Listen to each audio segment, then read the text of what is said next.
Welcome back to San Francisco Global Marketing Day. We are wrapping up this amazing day, but we have plenty of content still left for you guys. I still got energy, therefore you have no excuse.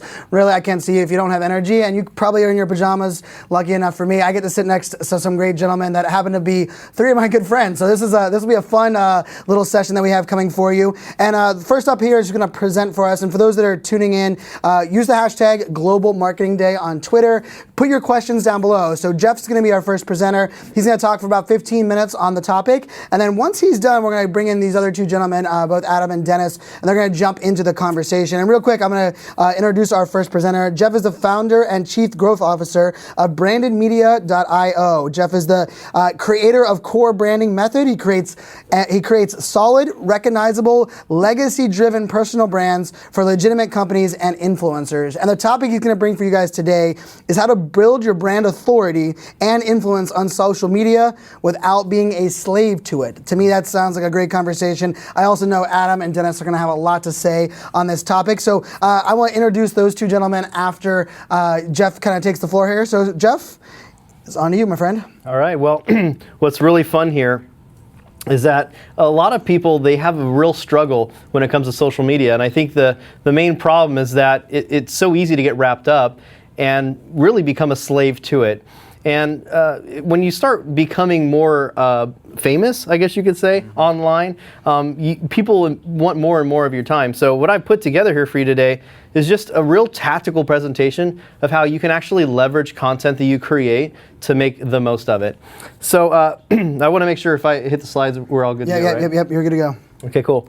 So first off, it's really important to make sure that the content that you create is evergreen, meaning it doesn't go out of date. It's something that could be used for a fresh audience or an old audience. It needs to be relevant to them. So make sure you're not wasting time creating content that's really not going to be relevant to your audience.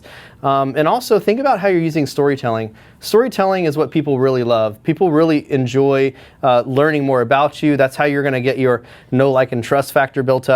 So for me, I like to do things a little bit savage. I like to make sure that I get into the hearts and minds of people. And by the way, don't be afraid to use a little polarization. Polarization is a great marketing strategy. It's definitely something that can cement your fan base and also repel people that you don't want to work with, because that's a thing.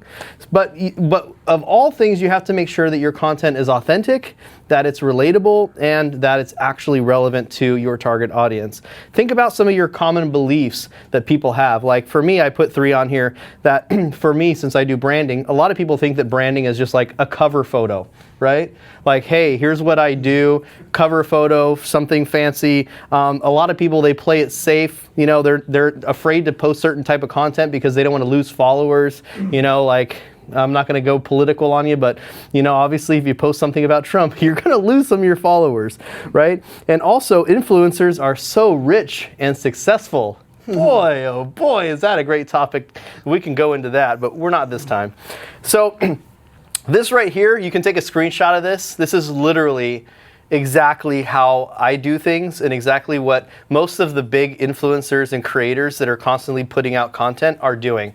And it always starts with video. Video is a great versatile medium because obviously not only do you get video, but you also get audio. And of course, that audio can be turned into text. It can be turned into social media posts. It can be turned into quotable quote boards and mini video clips. And I'm sitting next to Dennis Yu, the master of the 1-minute video clip. So we'll let him take it away on the panel a little bit later.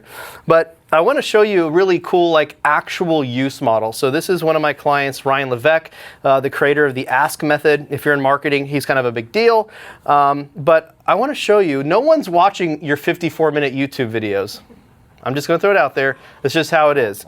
Right? I mean, no one has time. The average watch time, and you know, the Facebook ads king sitting next to me will tell you that the average person on Facebook, the average view on a video is 8 seconds. You have 8 seconds to win someone over. So obviously, you need to have a little bit of strategy on keeping people engaged and people, looking forward to your content. So right here, I have a slide showing my exact process. This is Alex. This is my content director on the team. And we take that 54-minute video and we chop it up. Usually an hour-long video, we can get at least 10 different what we call value bomb clips. These are like that Gary Vaynerchuk style, like in your face, kind of like really quotable, really, memorable things. And guys, use progress bars. Progress bars are incredible. They're great. And think about it. How many times have you watched a video on your phone and then you're constantly clicking the screen to see how much is left? People already do that. So if you want to keep people engaged, show them hope. Okay? Progress bar is giving people hope that the video is going to end. What's cool too is that you can also take quotes from your videos and turn them into quote images. And you can take screenshots from the videos and your B-roll and have people taking stuff. If you're not speaking on stage all the time, it doesn't require that. Get in front of your webcam. You can do a Facebook Live, and then you can just record it, and you can chop it up into your own content.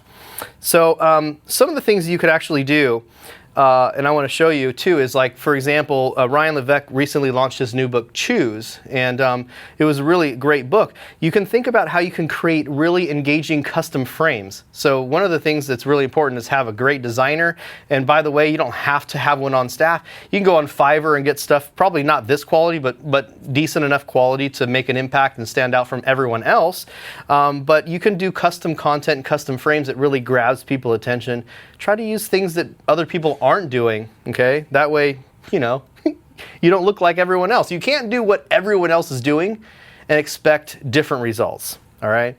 So another thing you can do is just have all of your content transcribed. You can have your content transcribed. You can just go to rev.com or whatever else. Otter.io, is it AI? AI is a new one. It's it's free for certain uses, and you can have all this stuff transcribed, and you can take that content, turn it into social media posts, turn that into your LinkedIn articles and blogs. There's a couple videos of me and you right there talking about virtual teams. Really cool interviews I've done with Tai Lopez and Tom Bilyeu, and I've done some really cool content with other people.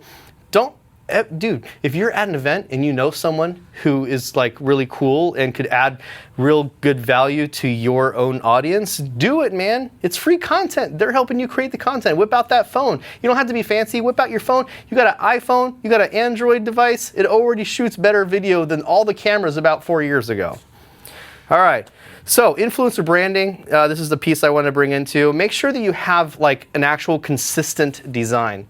If you really want to build a strong brand today, you want to stand out, you have to take your brand seriously if you want other people to take your brand seriously. So think about how you place your content. Think about having a really strong, what I call brand, it's an omnipresent brand guide. Plan out what you look like across all platforms, whether it's Facebook, Instagram, LinkedIn, wherever it's going to be. Just make sure that people can recognize you cross-platform so that you actually, people say, oh, look, there's Jeff's content, right? Or, hey, there's Brian's content. You want to make sure that people, as soon as they see your content, they know it's you. Oh, and you can always use content from recorded calls with your clients, if you have their permission, of course. You can also use calls, you can use team calls. I do a lot of my team calls where I turn into cool content. Another thing you can do is you can amplify your stage presence. So anytime that you're up on stage, I know, Brian, you speak a lot on stage, and think of all the videos you've got laying around somewhere that aren't doing anything for you, right? Yep. Repurpose that content and start leveraging it and amplifying your brand online. Podcasts, oh my gosh. Podcasts, usually if you are an influencer or an expert in your field, you've probably been on a podcast, and then it's just a little Apple iTunes thing that people play once in a while, and the only thing you can do is see downloads. Take that download, turn it into a video, put your picture over it, and I'll show you what that looks like. And media opportunities. Anytime you're on news, media, anything like that, make sure you're doing it. Presentations, just like this. I'm not gonna lie, this is something I've done before, and my team made a presentation out of it, and now you're hearing it. You're getting seconds, y'all. And think about the different formats too. You want to be flexible on different formats. So portrait's on the rise. Square is a really solid thing.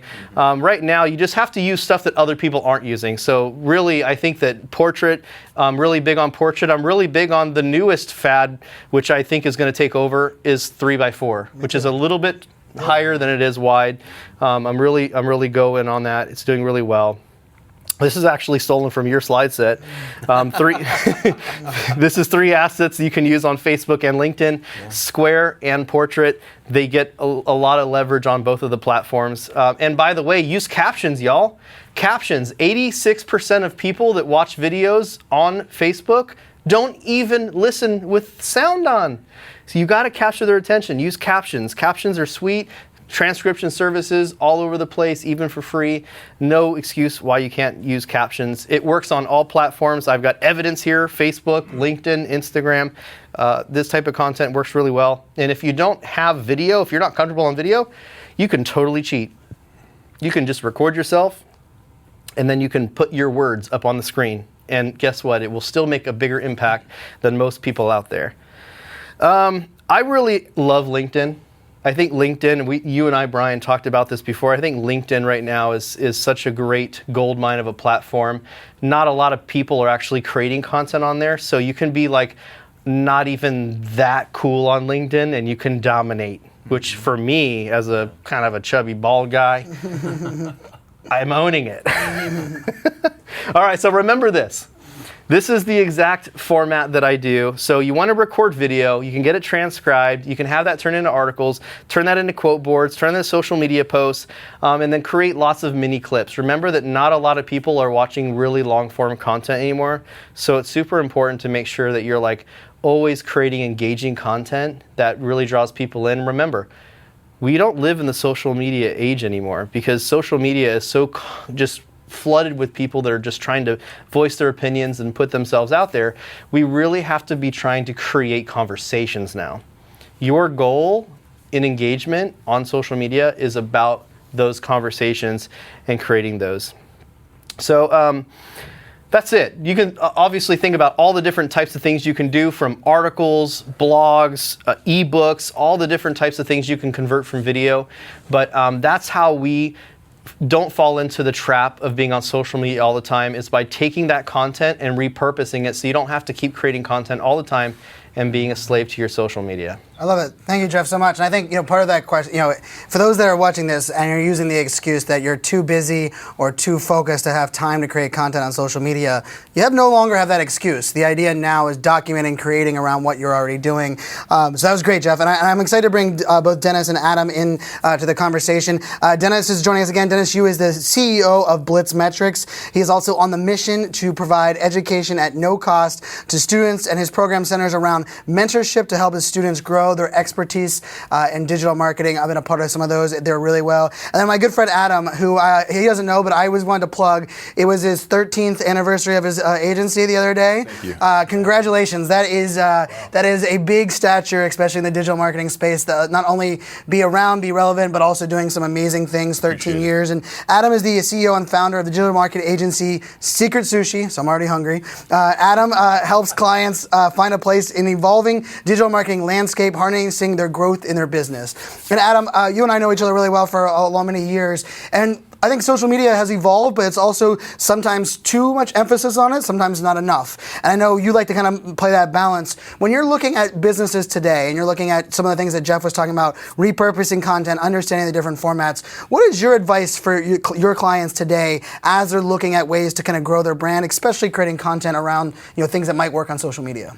I think first of all, it's looking at content as raw materials, right? So it's something that can change form and change shape, and as long as you have a surplus of those raw materials, which usually comes in the form of expertise from folks within your company, customer stories, that can be sort of mined from a lot of different places. It's understanding that those raw materials can take many, many shapes and forms, and to be cognizant of that ahead of creating the content so you can create it in a way that it can be repurposed as easily as possible. So I think that's one element of it. And then I like for folks to be aware of what I would call like the 3 M's. There's the mindset, the medium, and the moment.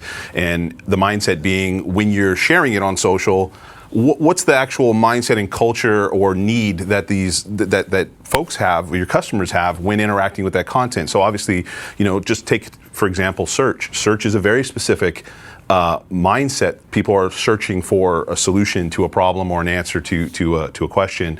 A moment is all about timing. Something like a chatbot can't say hello back to somebody who's interacting with them right that moment on the site a half hour later, because at that moment it's striking while the iron's hot. And then the medium is really just the channels and stuff. So I think taking those pieces into consideration and getting those raw materials packaged in a way that actually it matches with all of those mindset, medium, and moment, depending on who your customer is, because it all has to go back to what are the right 3 M's for your particular customer. That's what you need to sort of think about and put into action. I love that. And I'm seeing some questions flying in. Thank you guys so much. If you're watching, throw your questions over on Twitter using the hashtag Global Marketing Day, or if you're here watching there live, you can put them there below. There's lots of good questions, and some of it's around video. And Dennis, I think you've kind of talked a lot about like the 1 minute video and shorter video. And a lot of the questions, if I like summarize, and Melissa and Tanya and Victor and Clay, a lot of the questions are around like, how do I make videos simpler, or how much time does it take to create all that video? And I think that's technically the piece that we want people to hit. How do you answer that for your clients and your customers when they're like, video, because video scares a lot of us, all of us. I mean, and we have a team of video experts that have been putting this on for 24 hours, thanks to Semrush. But when someone says, how much time does it take, and where should I spend my money on video? What do you kind of focus them on? I tell them what you say. Just press the damn button. So it's right there, right? Yeah, it's right there. Yeah, I like that. In a 1 minute video, you can't go very far. So when you focus on just one story, one moment in your life, one thing that happened this morning, for example, we flew from Phoenix to San Francisco for Global Marketing Day, and we almost missed a flight, and there's some drama around. I could tell just that story. People screw up in marketing because they try to tell their entire life's journey. It's just like a resume. You condense it down to just a key point. Now, Jeff and I, we like to talk about things like the topic wheel. So if we have a bunch of 1 minute videos, little stories about our journey, about interviewing customers in different moments, and about our mission and these things. And then we talk about our expertise, 1 minute videos, each one about a particular thing on how do you get something done. And then we say, this is a product we sell, and here's the product, the price and the feature and other stuff like that. Then we've taken what would have been this horribly complex thing and broken it down into different components, where we have a few why videos, a few how videos, and a few what videos. And when you just throw all that spaghetti against the wall, your first videos are going to suck. All of us. Like, yes. How many videos? Horrible. When did you become good at video? Yeah, I'm still working on it. And so it's really just that. Just before we turned the camera on, we were making 1 minute videos with John Ferrara, and me and Kieran and Goldie and the other folks, and I literally was holding my iPhone just like this, making video. And so Jeff showed you how you could take long form video, like a podcast, 57 minutes, or a little 10-minute interview, and chop it into like across all these different, medium, mission, what was the moment, right? Those different components. The thing is, it only takes a few minutes to make that video. So that 1 minute video, how long does it take to do that? Not very long. Only 1 minute, but it might take 3 hours of editing and cleaning it up and transcription. And that's where you use Fiverr and Fancy Hands and Jeff's company and all these other techniques. That's where people are missing, because they don't realize they only have to do the video creation. You can outsource everything else. Which is a very important. And one of the questions that Stephanie had asked here was, what are your tips in molding a personal brand if you're a one-man or woman team and you're just starting out? It's a love question. How do you take that one, Jeff? Wow. Well, I'm not going to pitch myself on here today, but I will tell you that there's definitely, resources out there, and I think that especially now we live in such a great age where you can hire a virtual assistant, you can hire a video editor, or you can just go on Fiverr, you can do all these different things. For me, I built a team of 52 people at Branded Media, and that's like literally all we do is just create content for our clients and myself and things like that. So obviously I have a little bit of an advantage.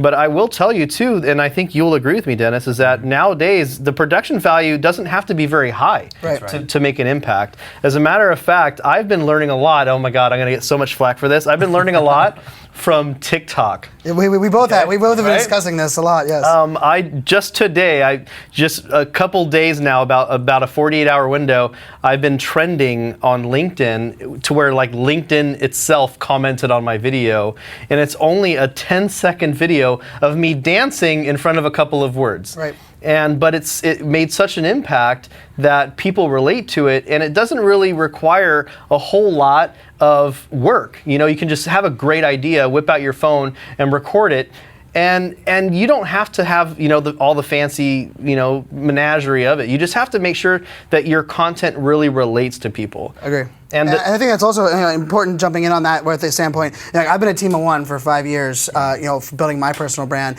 and a lot of it is wins and losses, gives and, you know, you have to give and take, right? And if I'm going to spend all my time replying to every tweet that's ever sent to me, it's going to hurt something else, right? And you have to look at that. And I think personal branding, when you're starting out, you know, finding what your story is, you don't know what it is. Like your signature story, I mean, I'm still working on figuring out what mine is, right? And I think it's one of those things that you have to start going. Like the whole press the damn button thing started with you're not starting, right? And there's some comments or questions here, even about LinkedIn or about, you know, this idea. And I love, Jeff, where you took that conversation, because part of it is figure out the 1-minute video, the videos you can create, and then figure out either other people that can help you, time that you can do it. I do a lot of time on TikTok as well. But you know, I'm curious, Adam, from your side, one of your 3 M's was the medium. And Jeff mentioned LinkedIn. LinkedIn, I've been doubling down, tripling down on LinkedIn recently. I believe we have a session coming up a little bit where we're going to talk a little bit more LinkedIn. I'm curious from your standpoint, when we talk about personal branding or even business branding in the social media world, do people get hung up too much on the medium? Or are they not focused enough on understanding the differences of the medium? Where do you look at the medium or maybe the platform and its role in our content creation? I mean, I think that goes a little bit to, for instance, B2B clients who sort of just brush to the wayside Facebook, for instance, right?